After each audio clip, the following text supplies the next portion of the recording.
1 minute to start. Better. Thank you.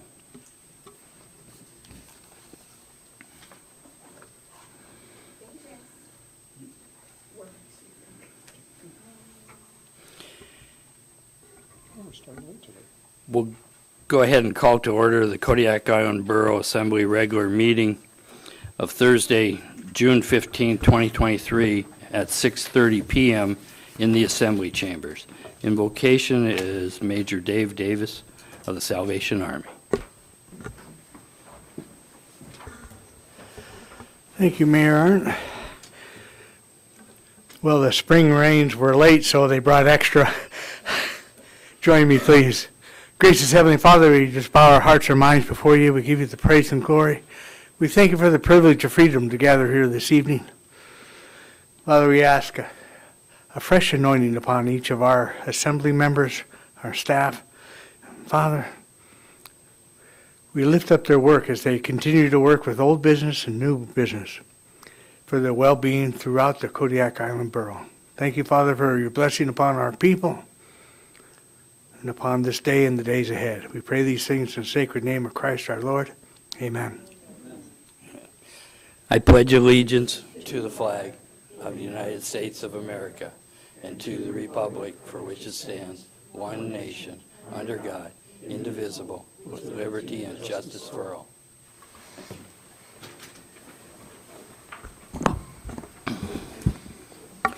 We are gathered on the traditional homeland of the Supiaq-Alutiiq people, and we acknowledge the 10 tribes of the Kodiak-Alutiiq region. We recognize the Alutiiq culture that enriches our community to this day. Roll call, please. Mr. Delgado. Here. Mr. Griffin. Here. Mr. Ledoux. Here. Mr. Sharrett. Here. Mr. Smiley. Here. Mr. Smith. Mr. Turner. Here. Mayor Arndt. Here. You have a quorum. Scott? Move to excuse Assemblymember Smith, who is absent due to personal leave. Is there a second? It's been moved and seconded. All those in favor say aye. Aye. Opposed, same sign. Motion carries unanimously. Next item is approval of the agenda and consent agenda. Scott? Move to approve the agenda and consent agenda. Second. It's been moved and seconded. All those in favor say aye. Aye. Opposed, same sign. Motion carries unanimously. The consent agenda consists of the special meeting minutes of May 25th, 2023, and June 8th, 2023, and June 1st, 2023, regular meeting minutes. Next item is citizens' comments. These are for agenda items not scheduled for a public hearing and general comments. The local phone number is 907-486-3231. Toll-free number is 1-855-492-9202. Anybody wishing to speak at this time, please come forward. Sign in and state your name for the record. Turn on the microphone before speaking and address all remarks to the assembly as a body and not to any member thereof.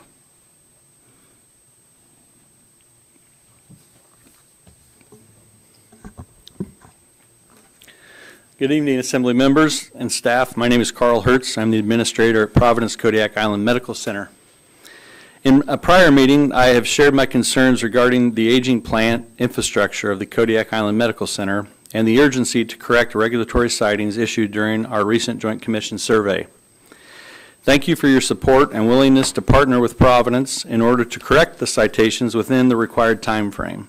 I'm happy to report every fire smoke dampener has been serviced and repaired within the hospital building, and all dampeners are now operating normally.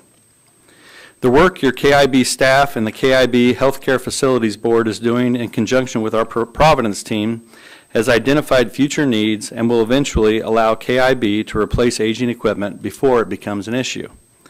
Unfortunately, we're not there yet, and I'm here tonight to ask for your support once again, this time to address issues within the hospital's air handler unit.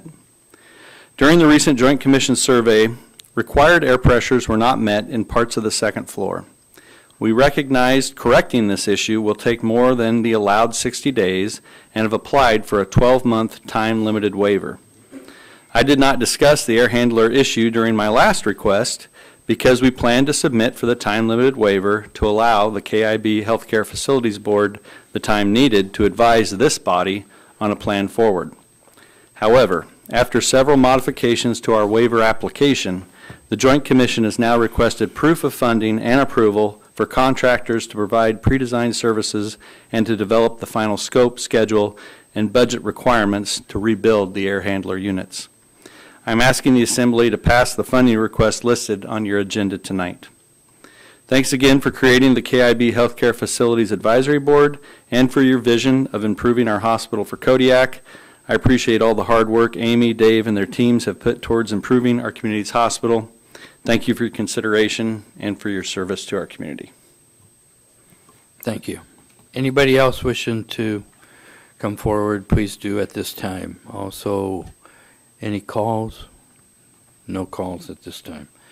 We'll go ahead and close the citizens' comments and move on to awards and presentations. We have a proclamation declaring Filipino American Heritage Month in Kodiak. And whereas the Kodiak Island Borough is made up of a wonderful mosaic of culturally diverse people, and whereas Filipino Americans make vital contributions to the economic, social, political, and cultural quality of life in the community, and whereas June 12th, 2023 marks the 125th anniversary of the Declaration of Philippine Independence, and whereas the momentous occasion provides an opportunity for all Filipino Americans to share their cultural heritage with people of all races, ethnicities, and nationalities, and whereas this momentous occasion is essential so that Filipino Americans can continue to reflect the shared values and manifest our joys in harvesting the fruits of such values. And now, therefore, I, Scott Arndt, Mayor of Kodiak Island Borough, do hereby proclaim the month of June 2023 as Filipino American Heritage Month in Kodiak, and urge all citizens to participate in the festivities celebrating the rich heritage and tradition of the Philippine Islands. Thank you. I'd like to present this to Mark Viscosio, and thank you so much for everything.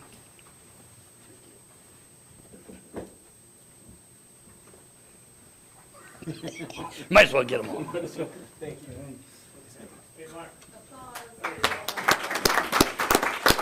Thank you. Okay. Yes, please do, Mark.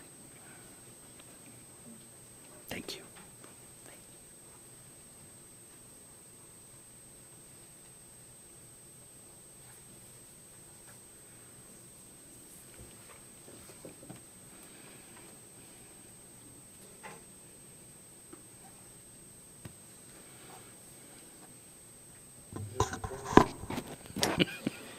Thank you. Good evening, Mr. Mayor and Borough Assembly members. It is with immense honor, joy, and appreciation that we, the Filipino American Association of Kodiak, extend our deepest thanks to the Kodiak Island Borough for proclaiming June as Filipino American Heritage Month and recognizing the rich culture and contribution of the Filipino people. We are grateful for the opportunity to celebrate our heritage in such a homey and inclusive community. Your steadfast and uplifting support have made a significant impact on our journey to preserve and honor our cultural traditions. Through this recognition, you have illuminated the value of diversity and the power of unity. Thank you for honoring the Filipino American Heritage Month, for embracing the Filipino culture, and for the ongoing support from the Kodiak as a whole. Together, we will continue to build a community that celebrates and cherishes the diversity that makes us strong. Again, thank you, Mr. Mayor, Borough Assembly members, mabuhay, God bless. Thank you. Next item is committee reports. Are there any assembly members with committee reports? Larry?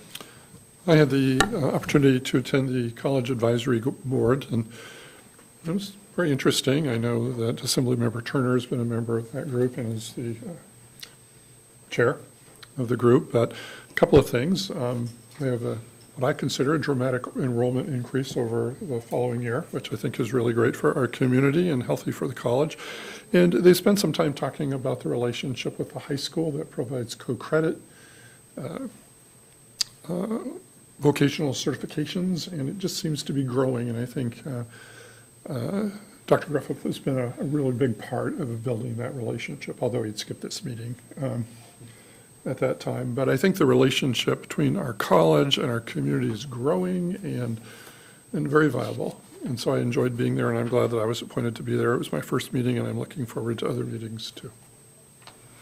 Thank you. Anyone else? Seeing none. Next item is public hearings. First one is resolution number FY 2024-2, reestablishing the fees of the Kodiak Island Borough.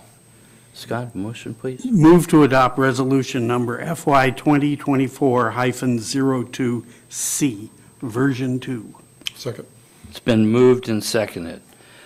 Staff report through the manager. James, you got a question? Is it 2024 or 2023? 2024. Resolution. Yeah. Version 2. So, okay, it's been moved and seconded. Through the manager. Our Staff finance report. director is here tonight, Dora Cross. Okay, so we're talking about the fee resolution. So this is something we do annually. The last increase, the question last time was, what was the last increase to the asbestos costs? And that was 2010, from $135 per cubic yard to $200 per cubic yard.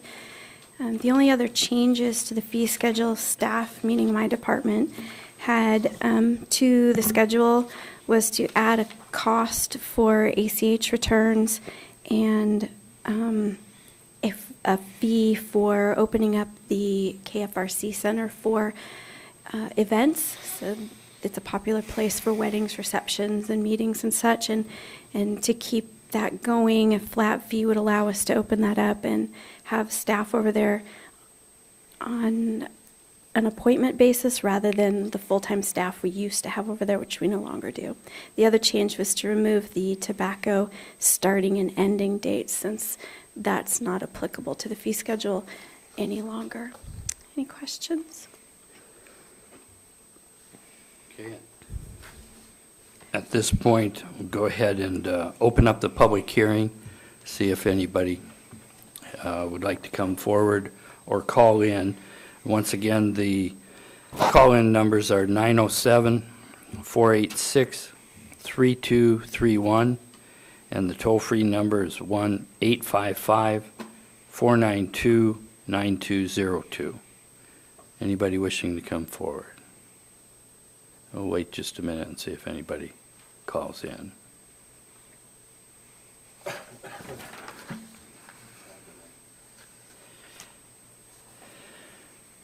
Hearing and seeing none, we'll go ahead and close the public hearing and assembly discussion. Larry.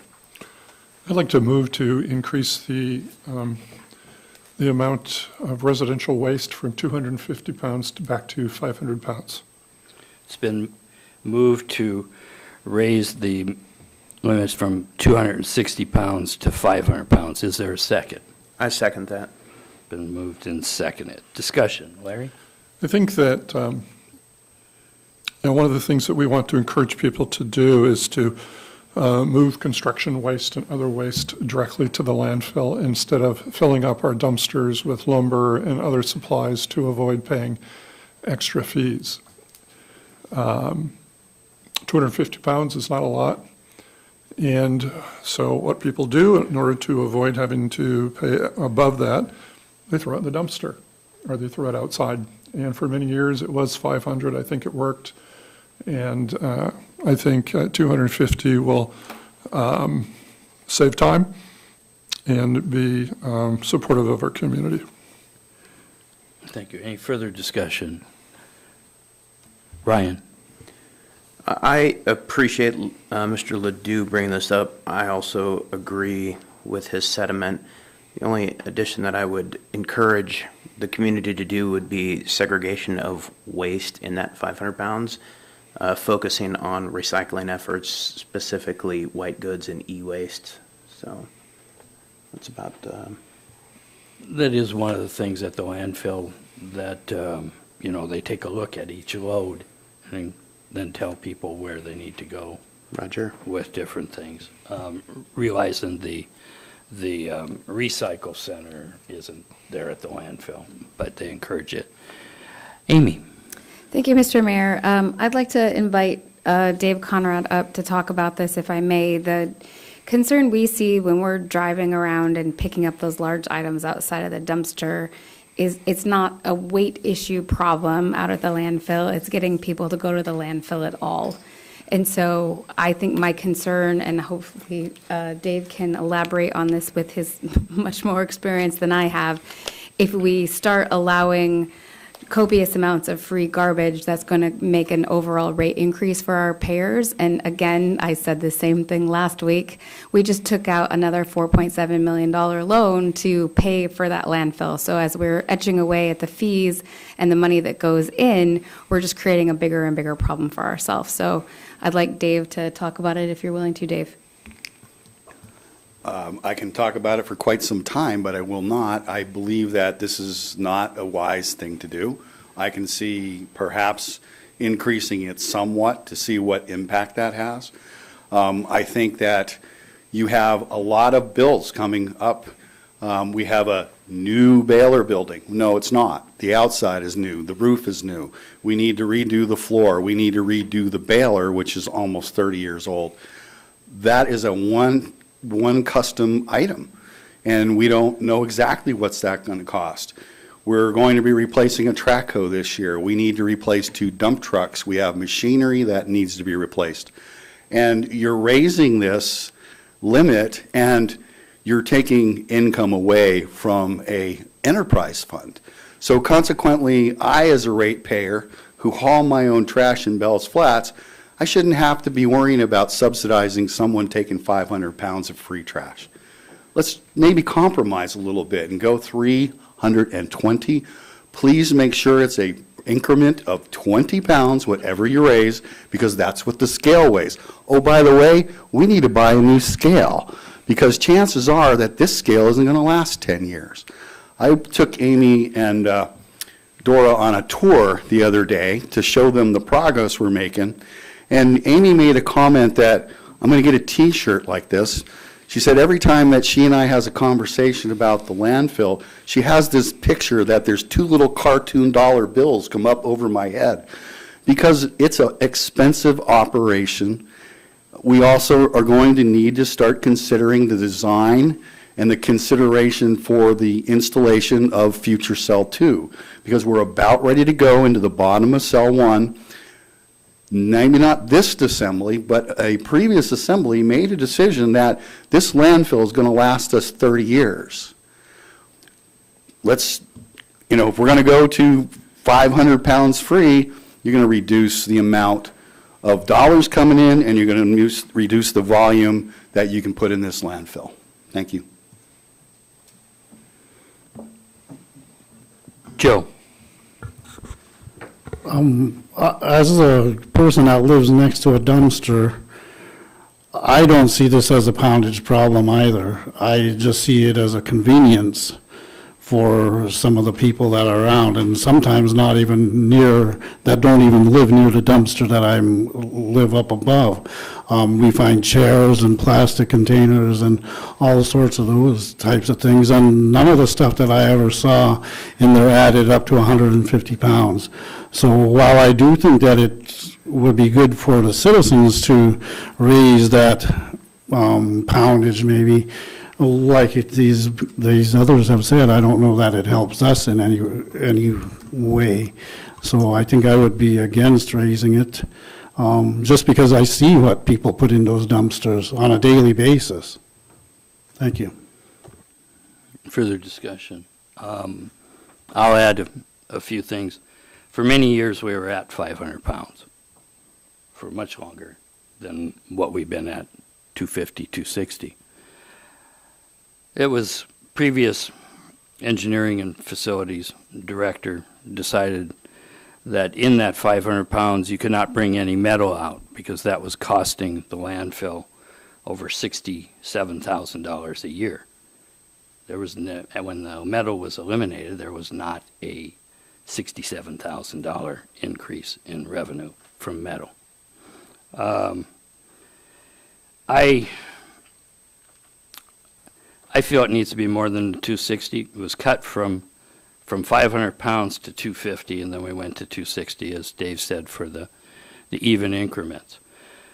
When we were charging people, kind of what happens is kind of when people are cleaning up around, and they don't really think about the weight so much, so the old flower boxes that get hauled out to the landfill, and people only use that once, all of a sudden it's costing them $50 to get rid of them, because you get the first 260 free, but then you pay above that. I see it both ways, because for the last number of years, we've seen the stuff that's accumulated at the end of Salif. And a lot of that was people that, rather than take it out to the landfill, where you had to deal with 260 pounds, you take it to the end of Salif and dump it. Of late, we haven't had quite that, but the bulky items is still an issue, and it's trying to encourage people to take them out. I don't have a problem with raising it. I could see 400, but I think it needs to be raised from what I'm seeing. So people are just making multiple trips. Thank you. Larry? I don't disagree, and I don't necessarily think that it has to go to 500, but I do know that when you go to the dumpster, often they're full. And they are. And sometimes when you go to the dumpster, they're full of construction waste. It's not a matter of people throwing it outside the dumpster. They're filling the dumpster with residential construction, not commercial waste. That's not what I'm talking about. I'm talking about residential. And as soon as they do that, and honestly, it's legal to throw all of your shingles into the dumpster and anything else when you remodel your house. But is that good for anybody? It's better to take it out to the landfill. I want to say dump, but I'm trying to change. And you referred to garbage. I believe it's refuge nowadays. Refuse. But in any case, I think that it's a matter of keeping our dumpsters open, and the more open they are and unfilled, the more people are not going to leave their stuff lying on the ground outside the dumpster. And I don't see why we need the extra fee. I was on the assembly that I believe voted to raise it to 500. It was somewhat an arbitrary figure. I think anything between 260 and 500 would be help solve our dumpster problem. You wish to amend? I could move to amend it to, you say 360? 400. 400 would be fine. So you're moving, is there a second to amending it? I will second. It's been moved and seconded. Discussion on the amendment to change it from 500 pounds to 400 pounds. Any further discussion? Ryan? I think we should take credence to Mr. Conrad's briefing, and I believe his offer in compromise was 360, if I recollect. 320. So I would encourage us to follow that staff recommendation. I can't imagine that is an arbitrary number that Mr. Conrad was prepared to just exhibit to us this evening, so perhaps some investigation went into that, and that number might have some sustainment to it. Further discussion? The amendment before us is to amend it to 400 pounds. On there. Roll call vote on the amendment. Mr. Delgado, No. Mr. Griffin, No. Mr. Ledoux, Yes. Mr. Sharrett, Yes. Mr. Smiley, No. Mr. Turner. No. Would anyone like to change their vote? Motion failed 4 noes, 2 yes.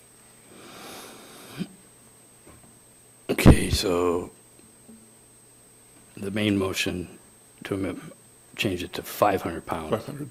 is before us. So you have a primary motion, and then you had a First Amendment. primary amendment, which is to change it to 500, and then Right. you had the secondary amendment, which is to change it to 400. The 400 failed, Fail. so now we're back to the 500 500. is before us. Any further discussion on the 500? Roll call vote on the amendment, please. Okay. Mr. Griffin, No. Mr. Ledoux, Yes. Mr. Sharrett, Yes. Mr. Smiley, No. Mr. Turner, No. Mr. Delgado. No. Would anyone like to change their vote? Motion fails, 4 noes, 2 yes. Okay, we have the main motion before us, which is to adopt the ordinance as is FY 2023-2C. -2. Yes. There's also a staff recommendation to raise the asbestos amount by 25% that I would hope the assembly would discuss. I didn't see that in here. There was, Sorry, it's in the manager's report, but if you look in the first page of this, it has the different amounts for 25 and 50%, like we talked about last week. So 20% would raise it to $240, 25% would raise it to $250, and 50% would raise it to $500, $300, sorry. Ryan, you were the one who brought that up. Is that fitting into what you were, It's currently 200. where's it at again? It's on page 4 of 9, the actual asbestos listing, but what Dora is referring to is in that first page, the staff report in the discussion. It tells you that the last increase of the asbestos disposal fee was in fiscal year 2010, when we raised it from $135 to $200 per cubic yard. And then there's recommendations or just information for what a 20, 25, and 50% increase would be. Okay. I guess I would lean towards the 25%, which takes it to $250 a yard. What page are you on in your packet, Larry? I'm on the, Page 6 in the packet. It's in the agenda summary. Oh, yeah, in the actual item is page 6. did you see it, Ryan?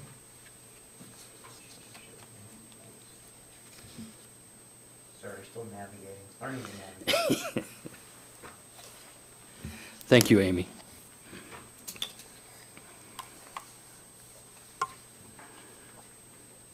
Ryan? So I did bring this up, and I believe that an increase is long overdue.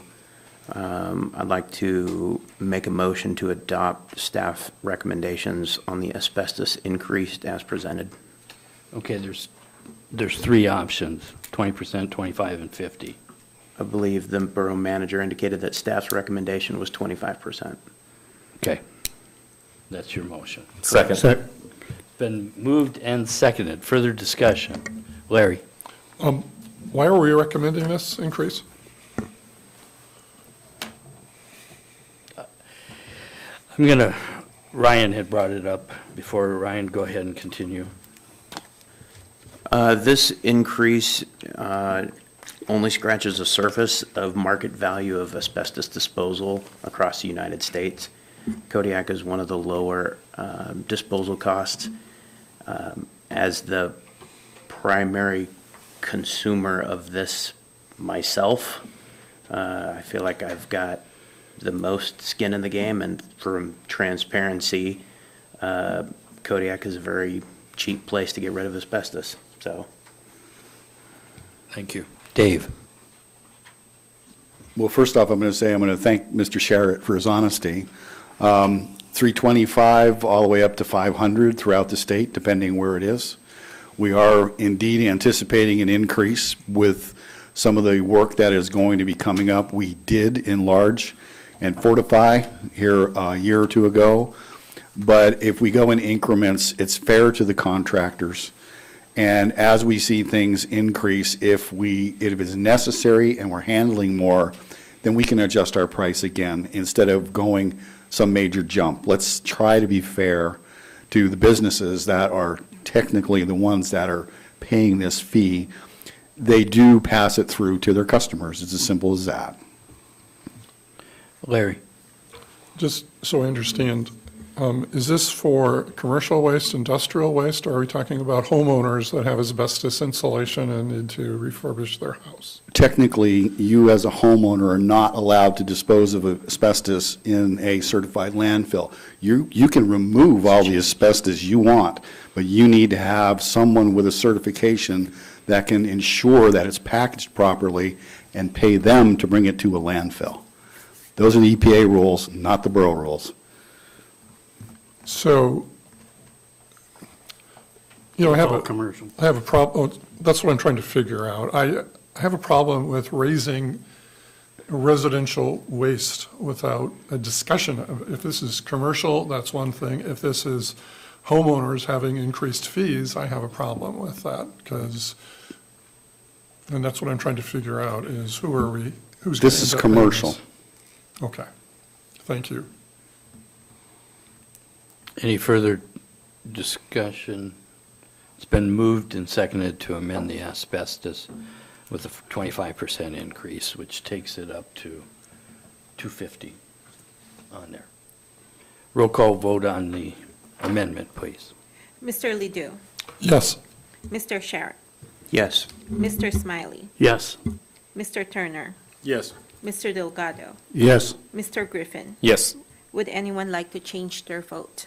Motion passes, 6 yes, 0 no. Okay, so now we have ordinance before us as amended. Any further discussion on the ordinance? Resolution. Resolution, thank you. Hearing none, roll call vote, please. Mr. Sharrett? Yes. Mr. Smiley? Yes. Mr. Turner? Yes. Mr. Delgado? Yes. Mr. Griffin? Yes. Mr. Ledoux? Yes. Would anyone like to change their vote? Motion passes. On the main motion, 6 yes, 0 no. Okay.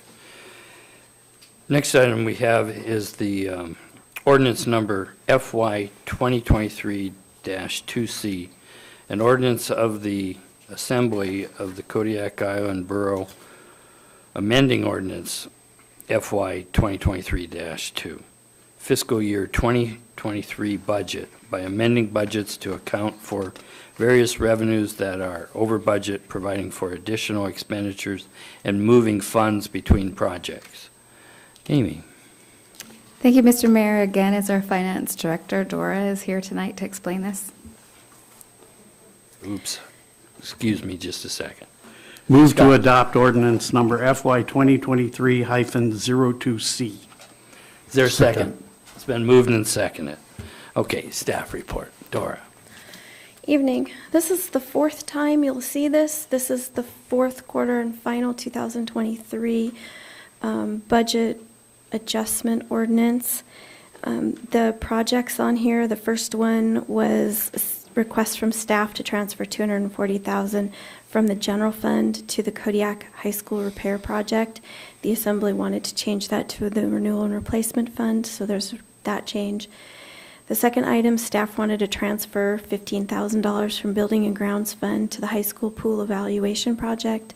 The next one is a staff request to transfer $10,000 from building and grounds to the East Elementary emergency ceiling and wall fix in the gym. Next one is a transfer request, $30,000 from building and grounds to the North Star roof and skylight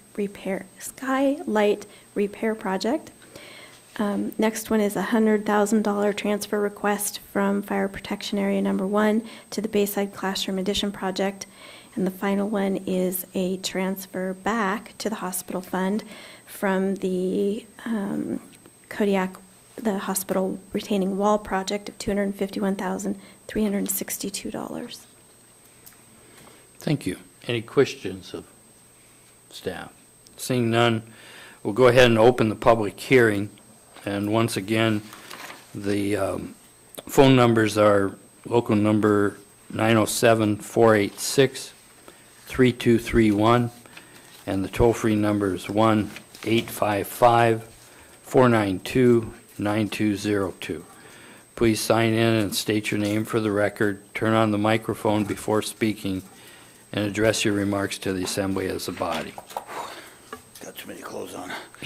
Hey, you guys are doing a great job. I mean, I really appreciate the amount of work that you guys are all putting into it. I hear every one of you has put in remarks that I can glean from personally. I appreciate what the staff, some of the staff comments, that they are definitely looking hard at trying to make the budget work as efficiently and trimly as possible. And one of the things that I saw was some people doing some serious number crunching, and I think we all expected that we might not have all the extra money that we ended up having, and so we're able to work a nice cut here on our taxes. And I heard one person mention that, well, what about if this doesn't work out down the road? And I thought that was a good point. We are in a time of financial uncertainty. However, all of us individuals are in a time of financial uncertainty in our economy and everything else, so I do think the taxpayer getting the relief is the most important thing, and as if you've proposed that cut, I do really support that. I continue to support asking ourselves, is this a need or is this a want? How can we save money?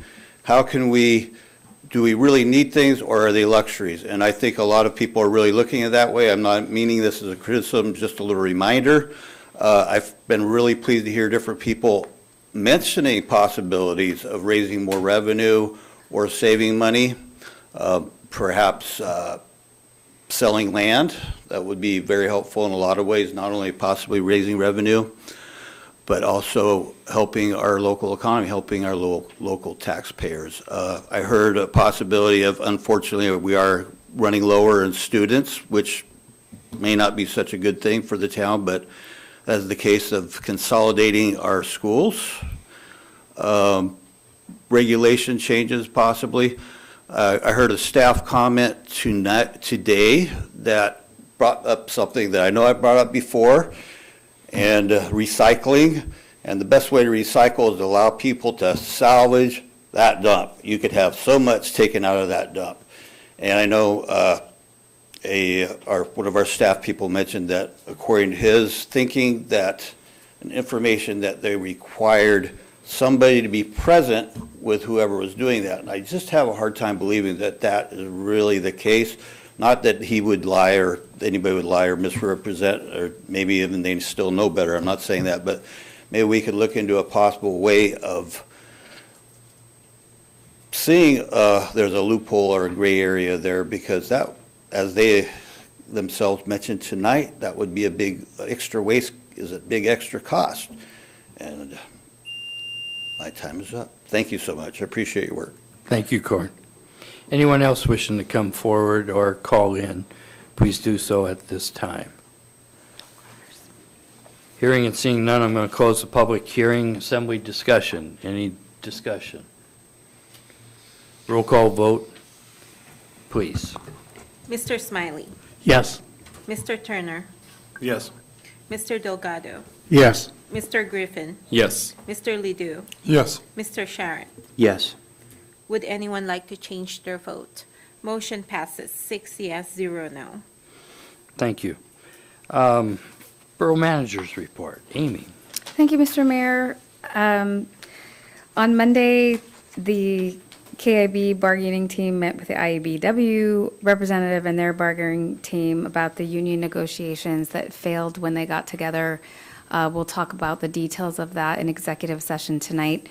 On Monday, Dave Conrad and I were able to get into both Carluck and Larson Bay on the same day, so the weather was cooperative, which was it was bumpy, but it was cooperative.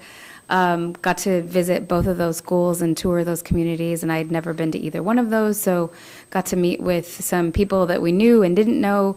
In Larson Bay, we also got to meet with Eric O'Brien and talk about working on a support letter for a grant that he's working on in Larson Bay that I signed this week, which felt really good to help the villages. I got a hold of our new Bayside Fire Chief to see how his ferry reservations and his household goods were going. He has ferry reservations. He will be here July 20th. And household goods are still a problem, but we're working on it. The Community Development Director, I offered a job to someone last week. It's contingent on him being able to find somewhere to live, which is pretty much what all employment offers come down to lately. The mayor actually helped me find a spot for him, but it opened July 1st, and he's not going to get here, or he couldn't get here till August 15th, and neither he or we wanted to pay for July. So he's going to continue that look. I did see that he posted on our real estate Facebook groups for rentals, so I know he's actively looking, so that's a good sign, but I don't have a real update for that yet. Mayor Art and I met with the new executive director of the Southwest Alaska Municipal Conference this week. We talked to him about some of the needs of the boroughs and what the boroughs' powers were, and kind of the differences between what the city was hoping to get from Swampsea and what the borough was hoping to get from Swampsea. On the second page, you'll see that I put a picture because it was just really neat to see the rocks that Brecken had crushed getting shot out of that machine, covering up that part of the Liner. landfill. Sorry, I couldn't think of the word liner, and I'm looking at it. Yes. So those areas that are being permanently closed, and this is before it rained, so I'm sure it was a lot less fun to watch in the rain. I told you last week that FEMA was going to be here from Region 10 on the island. James Dixon from Community Development met with him, and we're going to meet with them again tomorrow morning. The next part is that Thriving Communities grants. That's where we signed a letter of support for the Larson Bay Tribal Council. They're looking to fund an oyster nursery out in Larson Bay. Engineering facilities, a lot of the same things that you'll have seen from last week, but I did include a picture on page 2. What you're looking at is the backside of North Star and how they're starting to install that new siding. They still don't have their windows yet, so they can't get very far. But this face that you see and then this turn is how far they've gotten in a week. So it has been slow moving. They do have hope for those windows to get shipped soon, so they're going to update us on a timeline after that. We're in the same situation with Peterson Elementary, waiting for information from Carlisle Roofing Products to find out when they're going to get to the island. So Friend Construction can propose a schedule once they actually get here. The leachate treatment plant is kind of on hold while they're waiting more parts to come in. And the stage 3 closure, that's actually what you see, that picture of the rocks going on the liner. That contractor worked so fast that they are now waiting for Brecken to catch up. So they are just at a holding point until more rock can get put on. That's really all of the changes. What Mr. Hertz talked about in public comment is that PKMIC note where we're going to look at getting the design and cost estimating done for the airflow and air exchanges in the hospital. And the staff is all excited about the boilers being replaced, but the heat's getting shut off on June 26th. We're hoping that summer arrives before we can shut the boilers off.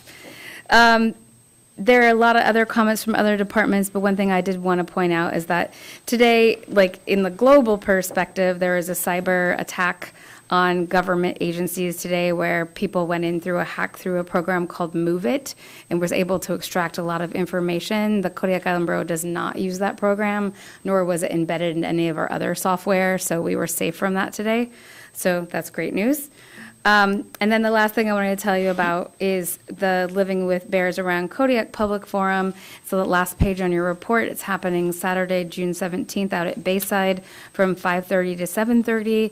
And it's to get sentiment from the community about how we're dealing with bears. And it's an educational piece so we can kind of train the people so that we can have less bears in the neighborhood. So that's all for this week. Thank you. I don't have anything tonight, so next item is contracts. We have contract number FY 2023-28. This is change order number 1, authorization to purchase an available chassis for a Bayside fire response vehicle. Scott? Move to authorize the Borough Manager to award contract number FY 2023-28, change order number 1, for a purchase of an available chassis for a Bayside fire response vehicle from Rebel Strike LLC at an increased amount of $14,000. Second. It's been moved and seconded. Staff report, Amy? Thank you. Our Engineering and Facilities Director, Dave Conrad, is here for this. So in November of 2022, the Borough Assembly authorized the procurement of a vehicle with this same manufacturer. That particular chassis that was specified was a 2022. They have yet to receive any of the serial numbers for any of the chassis that they had an order for a bulk order. Bayside was getting frustrated, so before Chief Finlayson left, he and I actually called this company and found that they had procured 3 chassis from another vendor that didn't use them. So that is the $14,000 increase. So we get a 2023 white rather than red chassis, comparable, a year newer, and for $14,000. So this went before their board. All the funds for this come from the Bayside Fire Protection Area 1 budget. It is not money coming out of the general fund. And if there's any very specific questions, I can try to answer them, but that's the summary. Any questions to staff? Seeing none, thank you, Dave. Seeing and hearing none, roll call vote on the motion, please. Mr. Turner, Yes. Mr. Delgado, Yes. Mr. Griffin, Yes. Mr. Ledoux, Yes. Mr. Sharrett, Yes. Mr. Smiley. Yes. Would anyone like to change their vote? Motion passes 6 yes, 0 no. Thank you. Next item is contract number FY 2023-50, authorizing the manager to execute contract with Convergent for the Kodiak Island Borough Leno System Service and Maintenance. Move to authorize the manager to execute contract number FY 2023-50 with Convergent for the Kodiak Island Borough Linnell System Service and Maintenance for a 5-year contract in the amount of $48,494. Second. It's been moved and seconded. Staff report, Amy? Thank you. This will be our Engineering and Facilities Director again. Linnell is Linnell Service Systems. They are the contractor that helps us maintain and provides us parts and pieces for the swipe card locks. This is although it's an increase of about $9,000, I think I said this last week, but we recently had these guys down here for 4 or 5 days. They upgraded our systems. The staff learned more this year from this company than we have in the last 4 or 5 years together. So they have stepped up their game. I would absolutely recommend that you approve this contract, and I can answer questions if there's any specifics. Thank you. Discussion. Seeing none, roll call vote on the motion, please. Mr. Delgado. Yes. Mr. Griffin. Yes. Mr. Ledoux. Yes. Mr. Sharrett. Yes. Mr. Smiley. Yes. Mr. Turner. Yes. Would anyone like to change their vote? Motion passes 6 yes, 0 no. Okay, next item is ordinances for introduction.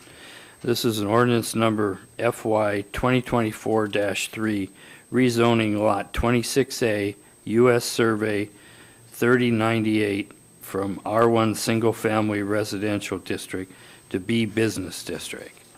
Move to advance ordinance number FY 2024-03 to public hearing at the next regular meeting of the Assembly. Is there a second? Is there a second for discussion?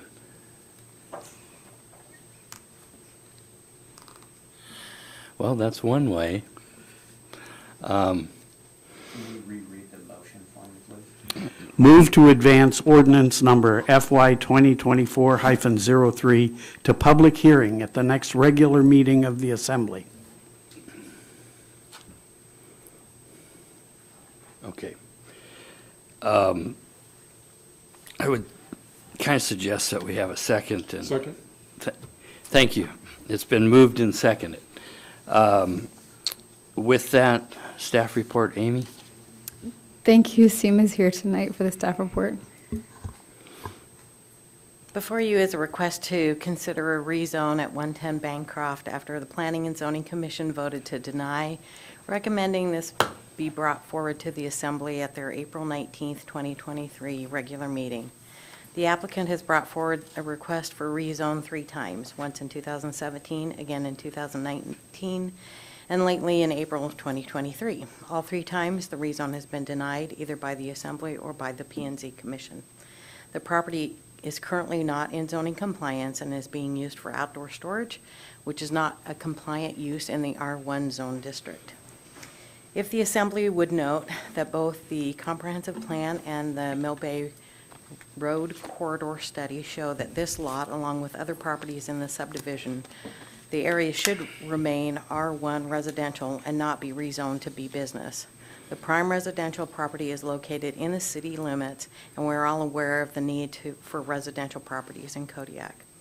Staff believes that the Commission was correct in its decision to deny the rezone, as we, as a borough, should not simply rezone a property to make an owner become compliant despite the outcome of his rezone requests. Staff would ask that the Assembly either amend its motion to approve this to go to public hearing by postponing this agenda item or by denying the motion to go back to public hearing. Thank you. Questions of staff? Scott? Seema, can you describe the letters from neighbors that went out? In your package, I think we put all of them in, but 2 of the people didn't want to be even identified because they were afraid of the applicant's, what he was going to do if they found out it was him. But in all 3 rezone cases, there have been multiple people in that neighborhood that don't want this rezoned. It's a small street, it's a cul-de-sac, it's all residential, and the applicant, in order to get this to be business, they'd have to drive almost all the way down Bancroft and get into the little cul-de-sac before they could enter into his property. And the people that did come in and say that they didn't want it are the closest ones to him. Scott? If I can continue, I think this is a case where the potential resale value of lots that people have had for years in their houses are going to be diminished by this change, given that the applicant has already decided to follow what he would do, which is to make it a disposal lot or a holding place for trailers and campers and things of that sort. And people in the neighborhood apparently fear that the value of their property is going to be diminished if we would agree to this change. And I think that's something that's just not the right thing for us to do. Let me just add, in my assessing job, I actually watch for sales, and there are properties already very close to this, and some of those people that are already trying to sell because they're afraid it will be rezoned. Thank you for that. Further questions, discussion? Ryan? I don't have any questions per se for SEMA. However, I did want to share some research because when we originally talked about this in the planning session, I was unfamiliar with a lot of terms, so I conducted my own research. I prepared a statement here. Planning commissions are occasionally presented with requests to change the current zoning of a parcel or parcels to a different zoning, which amends the current use to a modified use. In order for a rezoning to be considered, a specific set of steps has to be followed, and the rezoning must align or be consistent with the master plan. The Assembly was presented a case through the appeals of the KIB Planning and Zoning to deny or reconsider the rezoning application. Again, I was relatively unfamiliar with this process, and I've spent a significant amount of time unbiasedly reviewing the rules, regulations, ordinance, and case law of rezoning. After my review, I am supporting the staff's position to decline this rezoning appeal and uphold the decision of the KIB P&Z and support the KIB staff in the recommendation to decline this application. Furthermore, through my investigation, I found criteria indicating 4 distinct specific circumstances that would warrant this application as a spot zoning instance. Since I'm new to this position, I cannot stress the importance of doing my own due diligence rather than legacy information or my own feelings on this matter. Rather, the interpretations of the laws of governance and good order to this community. I want to be on public record acknowledging SEMA's efforts in this episodic denial and her thoroughness in her investigative efforts. My conclusions are the same as hers, and I find the opinions regarding the lack of professional planning stated in the applicant's letter to be unfounded and simply not true. I want to thank the Kodiak Island Borough staff for their diligence and the Planning and Zoning Commission for their credence to the master plan for the Kodiak Island Borough. Thank you. Thank you. Thank you. Further discussion or questions? So a yes vote moves this to a public hearing, and no vote does not move it to a public hearing. Roll call vote, please. Mr. Griffin, No. Mr. Ledoux, No. Mr. Sharrett, No. Mr. Smiley, No. Mr. Turner, No. Mr. Delgado. No. Would anyone like to change their vote? Motion fails with 6 noes and 0 yes. Thank you. Thank Just a second. Okay, next item is other items. And first one is the confirmation of a mayoral appointment to the Parks and Recreation Committee of Mr. James Arneson. Move to confirm the mayoral appointment of Mr. James Arneson to the Parks and Recreation Committee for a term to expire December 31st, 2024. Second. It's been moved and seconded. Staff report, Nova? Thank you, Mr. Mayor and members of the Assembly. We have received an application from Mr. Arneson on June 1st, 2023. There are currently 2 vacant seats on the Parks and Rec Committee, and this appointment will place him in a vacant seat to expire December 31, 2024. Thank you. Thank you. Any discussion? Larry? I'm just very pleased that Mr. Arneson put in his application, and I'm looking forward to a vibrant, productive committee. Thank you. Any other comments? Seeing none, roll call vote on the motion, please. Mr. Ledoux, Yes. Mr. Sharrett, Yes. Mr. Smiley, Yes. Mr. Turner, Yes. Mr. Delgado, Yes. Mr. Griffin. Yes. Would anyone like to change their vote? Motion passes with 6 yes, 0 no. Thank you. Next item is authorization to cancel the June 29th, 2023 work session and the July 6th, 2023 regular meeting. Scott? Move to cancel the June 29th, 2023 work session and July 6th, 2023 regular meeting, and authorize the borough manager to schedule a special meeting as necessary. It's been moved and seconded. Staff report, Nova? Thank you, Mr. Mayor and members of the Assembly.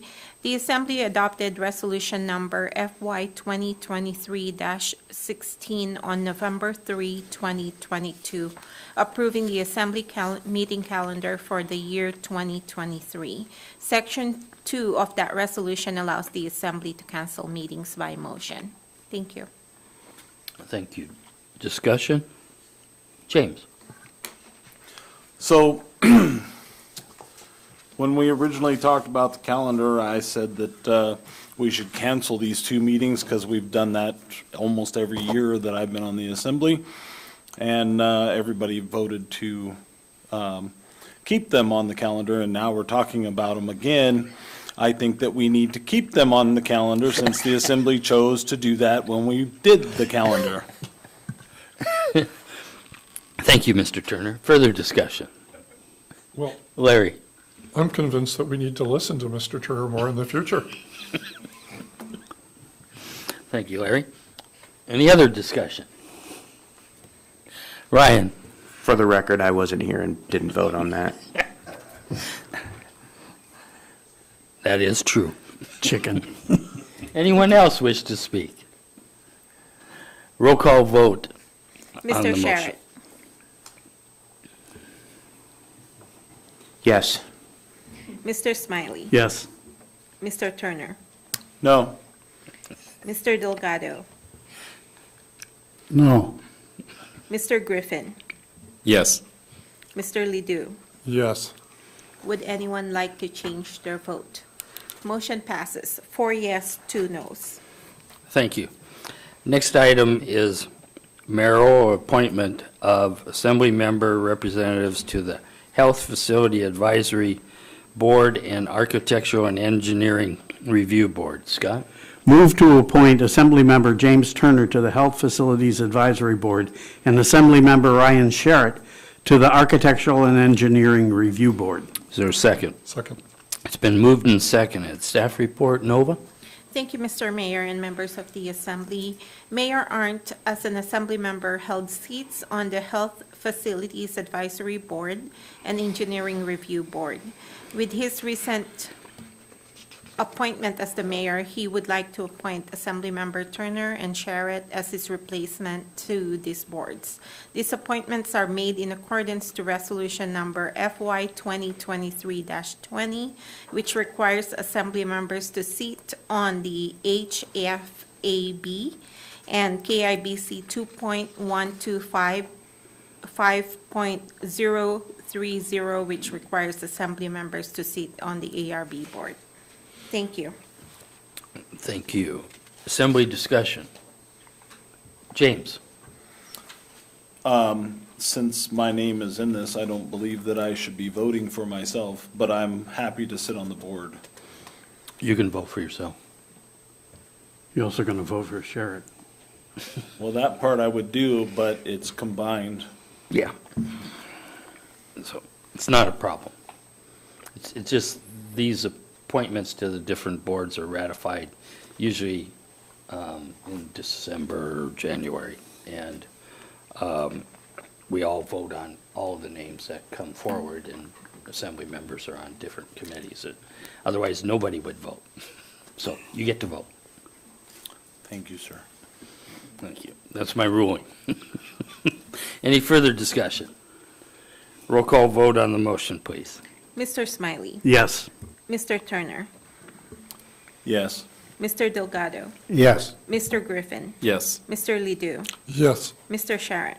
Yes. Would anyone like to change their vote? Motion passes, 6 yes, 0 no. Thank you. Next item is funding the reimbursement of Providence Kodiak Island Medical Center for the pre-designed services and schematic level design for the air handler unit at the Kodiak Hospital facility. Scott?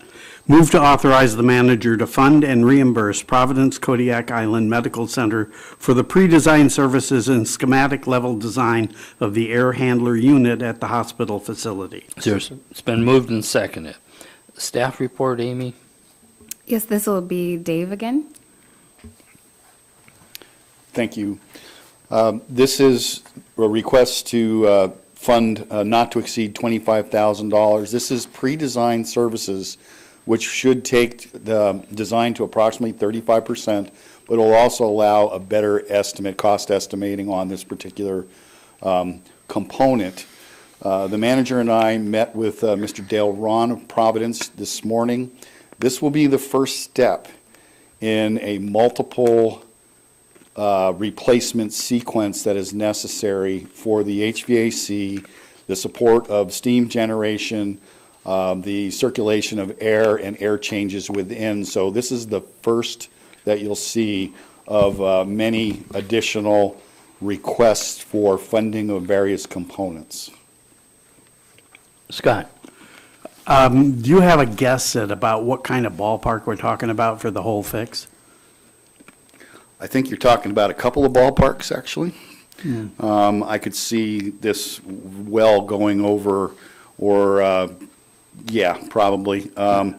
This could go a couple $1 million till it's all said and done.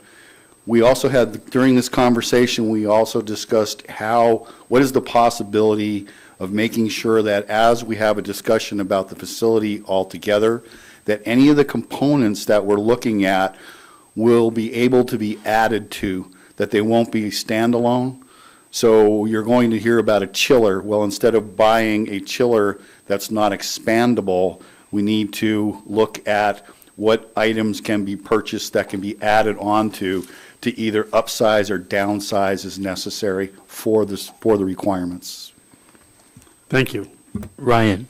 Oh, excuse me, then, go ahead, Ryan, and then Jared. Thank you, Mr. Conrad. I am particularly interested in the air handling system. During COVID, our company put Providence under negative pressure enclosure systems, and I'm specifically looking at the functionality of this air handler for hazardous material, airborne contaminants, and isolation of various systems. So when this comes back, I'd have particular interest in those areas from a continuity of disaster preparedness. Thank you. Dave. So I'm going to, if you don't mind, I'm going to actually expand on what you just said and say that I think that we need to also think about, do these projects need to go before our ARB? Because they have not in the past. That would afford that opportunity that you're requesting. So I think that's a further conversation, especially if the borough continues or begins to fund on a more regular basis these upgraded projects. The other comment I would make that was assured to us today is that with the repair of the smoke dampers, it has actually improved the ventilation percentages to where all of them are up above the level that they were cited for in the Joint Commission survey. Thank you, Jared. Thank you. Can you walk me back through the timeline with the Joint Commission again? And if this is a multi-step, multi-stage project, at what point will we satisfy the Joint Commission? I believe that the Joint Commission has been satisfied. Okay. I believe that a portion of this has been discussed, but that's why Providence is moving forward with it. I believe it was stated today that there was a request for a delay for a year on this particular item, but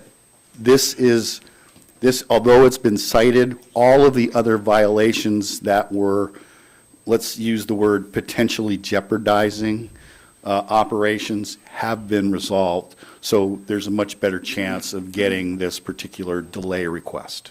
So we have if I can follow. Go ahead. So if we got the waiver for 12 months, we're not going to finish this in 12 months, though. Actually, I don't think we got the waiver. What we needed to do and why this needed to get pushed through is because they needed proof of funding from the borough by tomorrow, is what I remember. Correct. Okay, Right? that's why it was added. So Right, that so- satisfies. Yes, so Yes. this, saying that we're going to fund by June 16th, and so we've been tasked with, if this is approved tonight, first thing we do in the morning is sign this and get them a copy, so that they can move forward and meet that, and that will be the last tick item on that Joint Commission list. Okay. Thank you, Amy. Dave, go ahead. Forward progress is what I would say. It's affirmative forward progress. And just the reason we're bringing up the multiple issues is because when we had our last health facilities board, they gave us a list of things, and I just looked at it yeah, hey, it's a bunch of components that might fail someday. But then when we went to a meeting, they're like, yeah, we have this $550,000 project. And I'm like, what $550,000 project? I didn't add it, and I wasn't looking at it like that. So I literally requested, we need that number and a neon flashing sign when we walk into those meetings so we know what we're dealing with. And so just in improving communications between them and us, I think that, so for this list, that number was around 550,000. But as we look at all the aging systems, that number is definitely going to grow. But that's the power of that health facilities board that has been very successful. So I'm glad to see someone new come on there James, and then we'll meet with the Providence Board next week. We're going to a lunch with them on the 20th. So we're continuing that relationship with them, so I think that's a good thing. Larry? As you were reviewing some of the steps forward in the process from where we are now to successful completion, my thought was, this sounds like a really great thing for the Architecture Review Board. And then when you made the comment after Assemblymember Sharrett's comments that this might be a good idea, the question I have, Dave, is what determines whether something goes on the Architecture Review Committee? Because it seems like something this big, that would be automatic.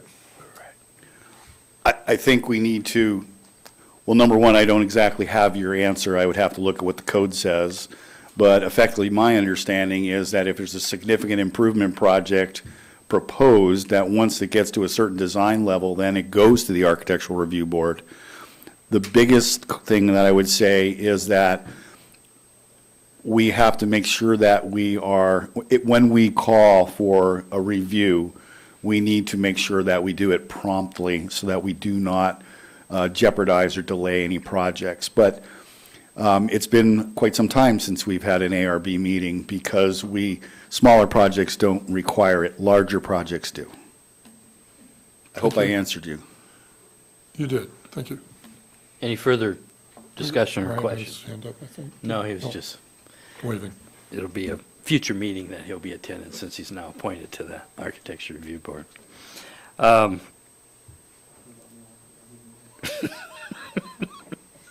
That's the other board. So, next, roll call vote on the motion, please. Mr. Turner, Yes. Mr. Delgado, Yes. Mr. Griffin, Yes. Mr. Ledoux, Yes. Mr. Sharrett, Yes. Mr. Smiley. Yes. Would anyone like to change their vote? Motion passes 6 yes, 0 no. Thank you. Next item is citizens' comments. Anybody wishing to come forward in the audience, or if you wish to call, please call 907-486-3231. Toll-free number is 1-855-492-9202. Amy. Thank you. Hi, my name is Amy Williams. I should have said this earlier, but I don't want to let the opportunity to go by. I wanted to let the community know that our assessing department is working in Service District 1, and they're going to be there throughout the whole summer.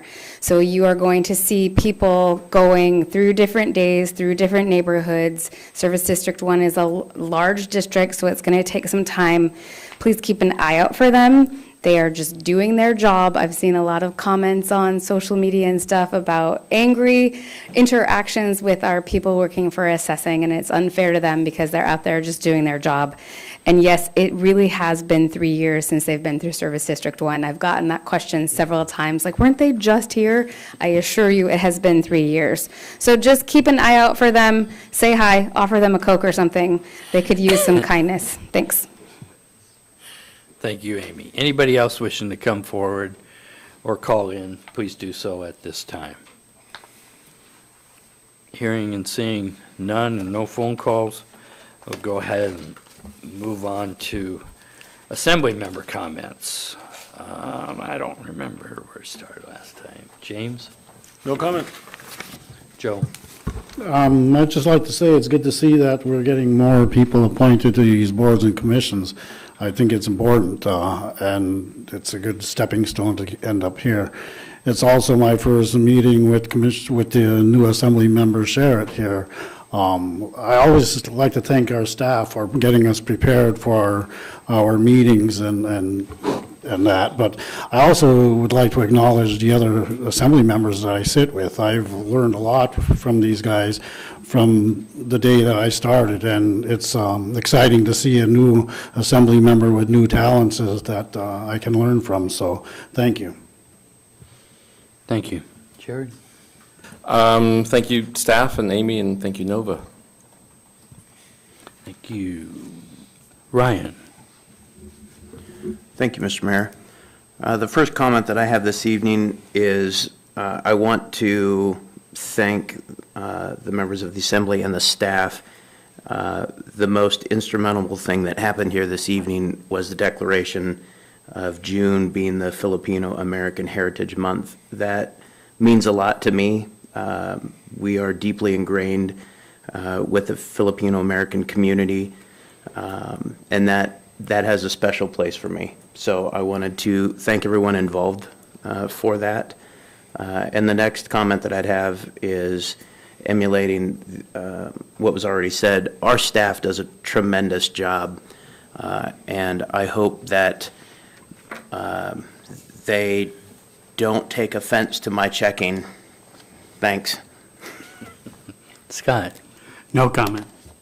Larry? Just a couple of things.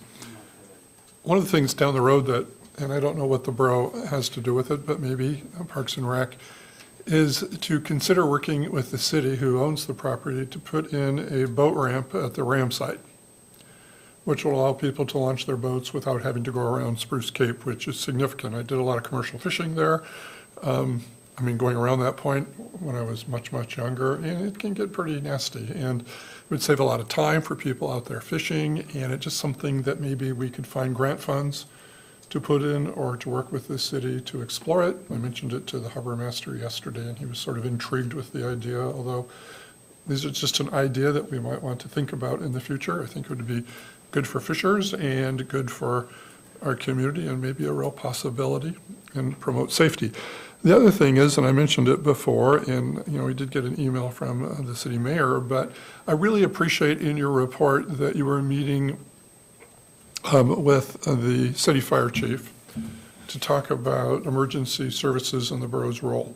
And one of the things that I talked about a while ago is, since we're basically through the COVID crisis, which caused a lot of stress and to a certain extent, brought our community together in one way or the other, that we really review how we respond to emergency situations. It was the first significant event where we had a chance to actually put the protocols for emergency services in action.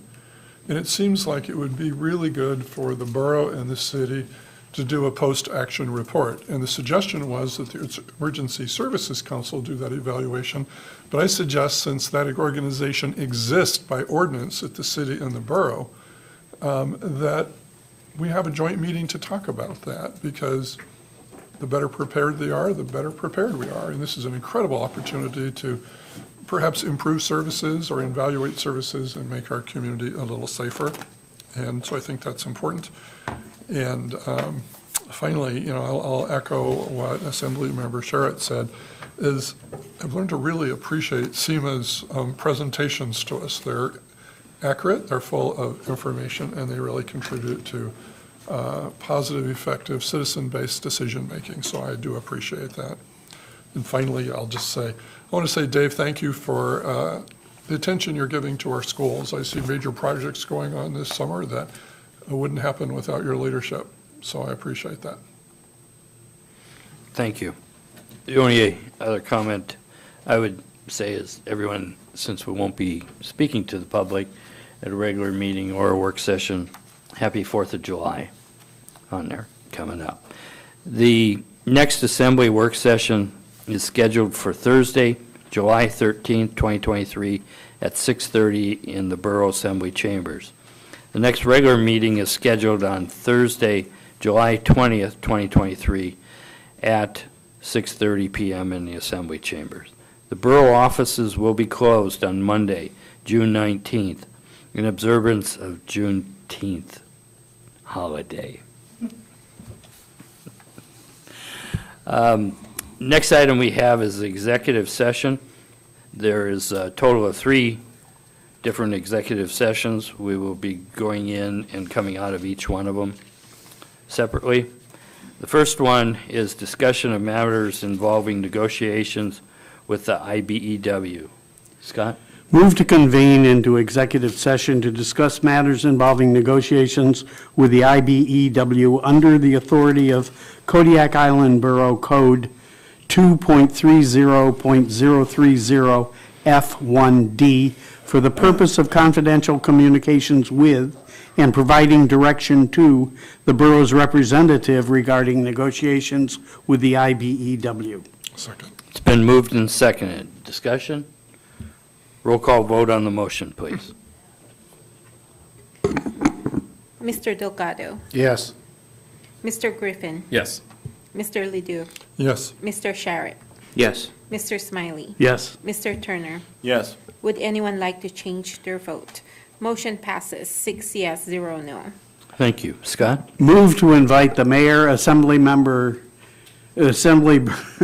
Manager Amy Williams, Engineering and Facilities Director Dave Conrad, Finance Director Dora Cross, and the Borough Clerk into executive session. Second. It's been moved and seconded. Voice vote on the motion, so all those in favor say aye. Aye. Opposed, same sign. Motion carries unanimously. We'll recess the regular meeting and convene into executive session. Mr. Mayor, I'm going to need a few minutes Yes. to turn off 5 all my minutes. equipment, please. 5-minute Thank you. recess. Thank you.